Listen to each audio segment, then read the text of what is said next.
जय जगन्नाथ फ्रेंड्स। तो फ्रेंड्स देखो टाटा कंपानी आसला बहुत बड़ निजुक्ति समस्त कैंडिडेट प्राइवेट जॉब समस्त कैंडिडेट मागणार आवेदन करेंगे जदि आपण मैंने केवल 10टी +2 ITI डिप्लोमा पास कर तेबे ये पोस्ट आप्लिकेबल रोचे। एज लिमिट देखूँ 18 ରୁ 40 वर्ष रही समस्त कैंडिडेट तेबे केउ सब पोस्ट निजुक्ति रही से पर्टिकुलर बयस क्वालिफिकेशन कौन रही केमिति कौन अप्लाई करेंगे सिलेक्शन कौन प्रोसेस रही सबूर डिटेल इनफॉरमेशन यही वीडियो माध्यम प्रोवाइड करदेवी। जदि एथिरे अप्लाई करने को इंटरेस्ट रखुंट वीडियो को संपूर्ण देखि नियंतु। वीडियोटी जदि आपण मानक इनफॉर्मेटिव लगे गोटे लाइक करेंगे, चैनल को नुआ कर आसते निहाती भाव में सब्सक्राइब करी bell notification to all button रे सेट करेंगे। जदि आपण माने एई जॉबटीर नोटिफिकेशन PDF डाउनलोड करने को चाहते तेबे डिस्क्रिप्शन रे टेलीग्राम लिंक अच्छी जॉइन हुंतु जहाद्वारा फ्यूचर आपण माने एई भली सब गवर्नमेंट निजुक्तिर अपडेट इनफॉरमेशन प्रथमे पाई परिबे। तेबे वर्तमान आसंतु देखिनेबा कौन रही निजुक्तिर ऑफिशियल नोटिफिकेशन टी। तो फ्रेंड्स प्रथमे ऑर्गेनाइजेशन टी देखा गले टाटा स्टील लिमिटेड रही। टाइप ऑफ जॉब परमानेंट रहिबो, कैटेगरी प्राइवेट जॉब रही। नेम ऑफ द पोस्ट देखंतु भरियस पोस्ट रोची। एप्लिकेशन मोड देखंतु ऑनलाइन माध्यम आवेदन करेंगे। हु कैन अप्लाई ऑल ओडिशार कैंडिडेट पिला माने आवेदन करेंगे। Place of the posting Odisha रही समस्त कैंडिडेट तापर आपणकर देखंतु लास्ट डेट समस्त कैंडिडेट विदिन 30 डे रही समस्त कैंडिडेट 30 दिन भितर आपण माने आवेदन करेंगे। जेंडर देखंतु बोथ मेल एंड फीमेल उभय पुरुष एवं महिला कैंडिडेट आवेदन करेंगे। एजुकेशनल क्वालिफिकेशन देखंतु जदि आपण माने 10टी +2 ITI डिप्लोमा MBA पास कर BE पास कर बीटेक पास कर तेबे ये पोस्ट आप्लिकेबल रोचे। एज लिमिट देखंतु मिनिमम एज 18 वर्ष रही, मैक्सिमम एज 40 वर्ष रही समस्त कैंडिडेट तापर आपणकर देखंतु एज रिलैक्सेशन टी आज पर गवर्नमेंट रूल अनुसार रही।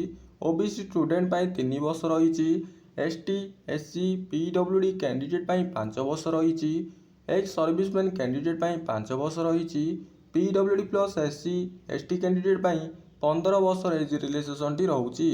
सैलरी देखंतु गुड सैलरी मिल समस्त कैंडिडेट सिलेक्शन प्रोसेस देखंतु candidate selected by the process of interview रहिबो समस्त कैंडिडेट रिटर्न टेस्ट रहिबो समस्त कैंडिडेट इंटरव्यू रहिबो डॉक्यूमेंट वेरिफिकेशन रहिबो।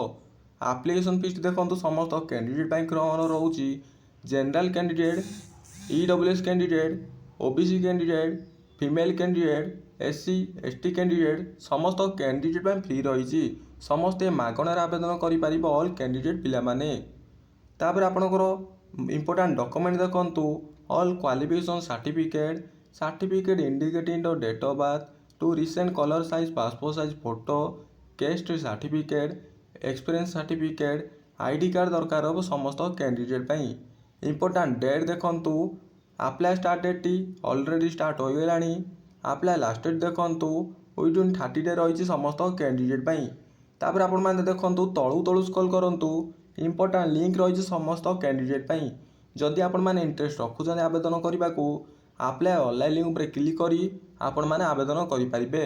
देखंतु क्लिक योर ऊपर क्लिक कर सारिबा परे एही भली किसी सब करिवो समस्त कैंडिडेट अप्लाई नाउ देइछि। देखंतु आपणकर अप्लाई नाउ रही ए ऊपर क्लिक करी आपण माने आवेदन करेंगे। नचेत आपण मानकर देखंतु नेम देबे, प्रेजेंट कॉन्टैक्ट इनफॉरमेशन टी देबे, तापर आपणकर देखंतु एड्रेस टी मेंशन करेंगे, city state pin T mention करेंगे, परमानेंट एड्रेस टी मेंशन करेंगे, तापर देखंतु पर्सनल इनफॉरमेशन टी मेंशन करेंगे, कैटेगरी मैरिटल स्टेटस रही, ईमेल ID रही, फोन नंबर रही मेंशन करेंगे, क्वालिफिकेशन टी मेंशन कर सारिबा पर देखंतु आपणकर एक्सपीरियंस मेंशन करेंगे, करेंटली वर्किंग मेंशन करेंगे, वेलिंग रिलेटिव कार्ड मेंशन करेंगे, अटैच CV मेंशन करेंगे। अटैच कर सारिबा पर देखंतु आपण माने सबमिट करेंगे। तो फ्रेंड्स यही भली प्रोसेस माध्यम आपण माने आवेदन करेंगे। जदि ये वीडियो किसी भी डाउट रही मत ये वीडियो कमेंट बॉक्स में पचारि पारिबे, मु आपनकर समस्त डाउट क्लियर करी। तेबे फ्रेंड्स वीडियो जदि आपण मानकु इनफॉर्मेटिव लागिला तेबे गोटे लाइक करी चैनल को सब्सक्राइब करी रखंतु। एही भली समस्त गवर्नमेंट जॉब रो अपडेट जानि पारिबे। रहूची पुणी देखाबो आ गोटे जॉब अपडेट वीडियो रे। ଠିକ୍ ଏଇ ଟାଇମ୍ରେ। ଜୟ ଜଗନ୍ନାଥ, ଧନ୍ୟବାଦ।